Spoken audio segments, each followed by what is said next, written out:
svatý Valentín 14. února slaví za A zamilovaní, za B šťastně rozvedení. Své odpovědi posílejte na telefonní číslo 906. Ne, to nebudeme nikam volat. Já si vás vytleskám, takže pokud souhlasíte s odpovědí číslo nebo písmeno A, zamilovaní, tleskejte teď.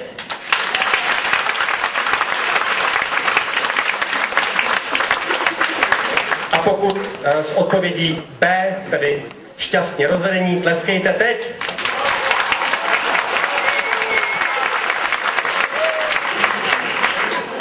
Tak to nám tady nikdo nezbyde, ale přestaň. Ne, samozřejmě, je to svátek, tak dámy a je to svátek hlavně zamilovaných. A k tomu samozřejmě patří tanec. A vy dnešní den uvidíte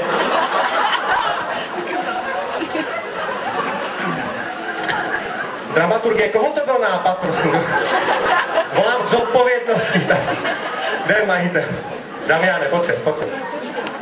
Dnešní večer bude patřit Damianovi a samozřejmě tanci. Vy uvidíte různé taneční styly. Uvidíte orientální tanec, flirt dance. Mě se boje.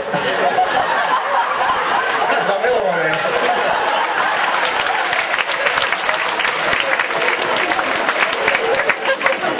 Já tady poprosím, to nejde.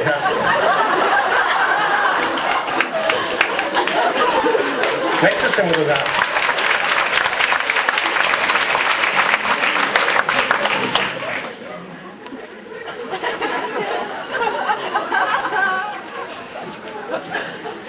Já kdybych ho pustil toho vodítka, možná by tam ojížděl vás teďka, takže já se tak.